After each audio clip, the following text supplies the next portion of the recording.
One player's attempt to assist in a drug deal landed him a fine of $760,000, while a team's salary cap manipulation cost them $1.9 million. And it's beyond imagination that filming hand signals could cost a team $750,000. These are just glimpses of the NFL's biggest fines. 1. Ndamukong Suh. NFL defensive lineman Ndamukong Suh is well known for his aggressive and even controversial style of play. With the Detroit Lions in 2013, he had a spectacular start to the season. Suh delivered a low blow to Minnesota Vikings center John Sullivan in the opening game of the season.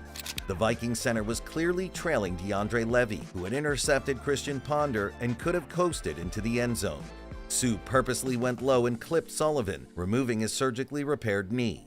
Sullivan wasn't seriously injured, but it was a dangerous and unnecessary play. The NFL fined Suh $100,000, representing the NFL's highest ever fine for an on-field infraction.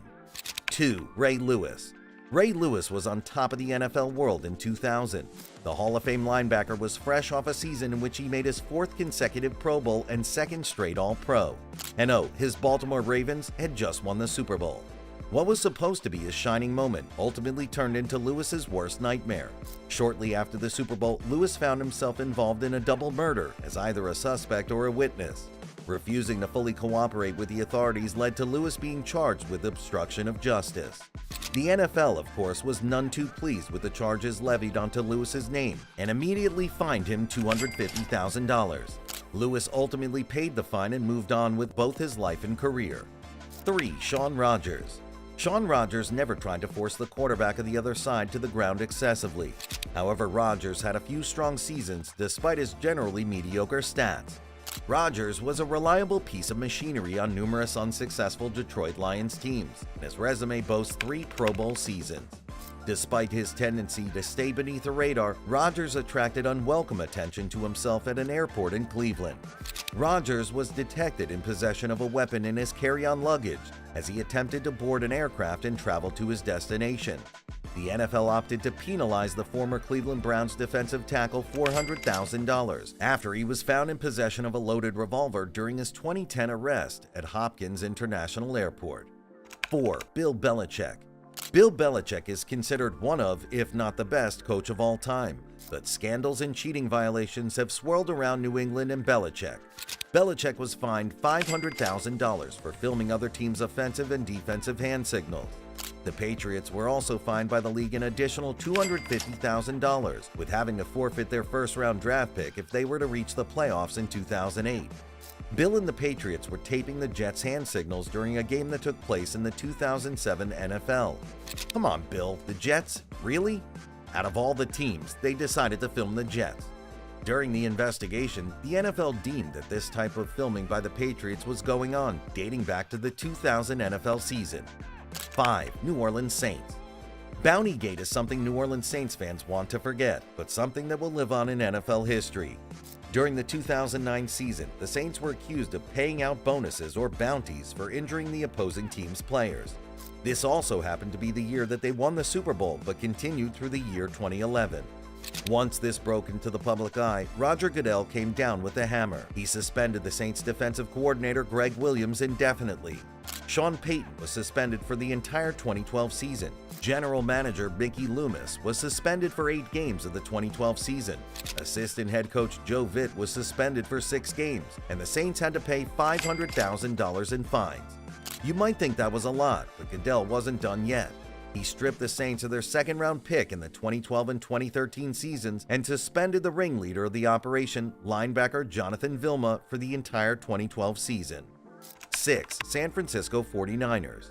The 49ers were on top of the world, winning 4 Super Bowl championships in a little over a decade. But their owner, Edward DeBartolo Jr., made shady business deals that put the Niners on the hook for $500,000 from the NFL.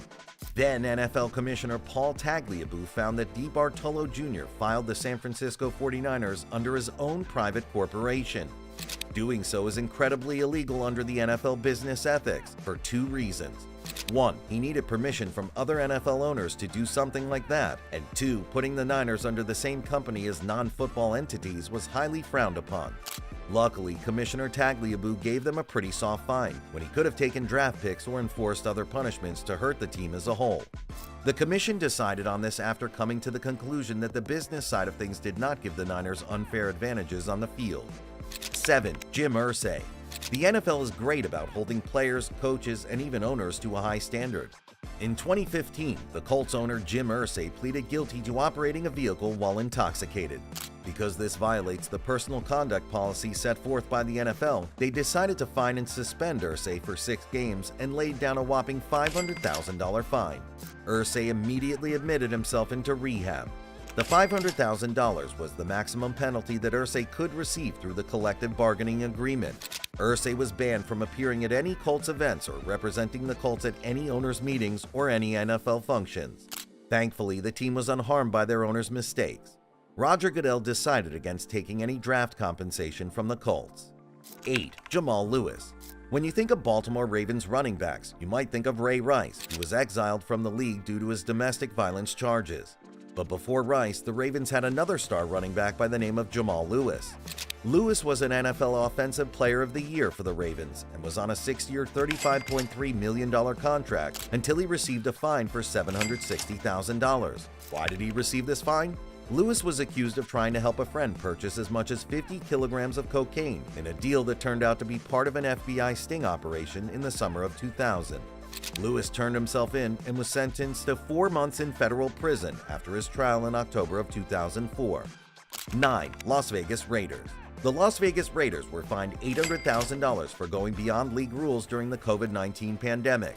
During the 2020 season, several infractions were found throughout the investigation, including Trent Brown, a correct tackle who tested positive for COVID-19 but was continuing to play, and players who disregarded the rules on social distancing and mask wear. After an NFL protocol violation in Week 2, the 2020 6th-round pick for Las Vegas was initially removed but was returned after an appeal. 10. Deflategate. During the 2014 AFC Championship game against the Indianapolis Colts, the Patriots were suspected of ordering the deliberate deflation of the footballs used to beat the Colts and move on to the Super Bowl. During the halftime of the game, NFL referees checked the pressure of the footballs being used by the Patriots, and 11 of the 12 footballs were 2 pounds per square inch below the minimum amount. After the NFL ran its investigation, they found the evidence to be true and fined the Patriots $1 million, also suspending Tom Brady for 4 games, and forced the Patriots to forfeit 2 draft picks in the 2016 NFL Draft.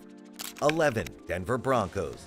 In 1998 and 1999, the team that won the Super Bowl was later found to have broken the rules. An investigation showed that during their winning seasons, and also in 1996, they didn't follow the salary cap rules. They delayed paying extra money to their star players, John Elway and Terrell Davis, in a way that wasn't allowed. The team also didn't let go of some players when they should have, which was another rule break. Because of these actions, they lost their 3rd-round picks in the 2002 and 2005 drafts and had to pay a fine of $1.9 million. 12. Deshaun Watson. Deshaun Watson was an up-and-coming star in the league until he was suspended for 11 games and fined $5 million. Watson was accused of sexually assaulting and harassing 24 women during his time with the Houston Texans. Watson was then traded to his current team, the Cleveland Browns, where he signed a massive deal guaranteeing him millions and millions of dollars. Watson will suit up in his first game as a Cleveland Brown soon, and who was his first game back against? None other than his former team, the Houston Texans. Sometimes all endings aren't the happiest, isn't that right, Deshaun? 13. Washington Commanders. This NFL franchise was subject to a year-long independent investigation regarding its workplace culture under former owner Daniel Snyder. The investigation was brought to the NFL's eyes after multiple women filed complaints against the Washington franchise for having a culture of sexual harassment by executives under Snyder. This isn't the first time Snyder and the Commanders have been in the news about sexual harassment. In 2009, Snyder reached a financial settlement with a former female executive who accused Snyder of sexual misconduct during a work trip to Las Vegas. Following the findings, the team was fined $10 million by the NFL as the businessman stepped down from running the franchise before eventually selling the Commanders for $6 billion this year to an ownership group led by Josh Harris, the owner of NBA's Philadelphia 76ers.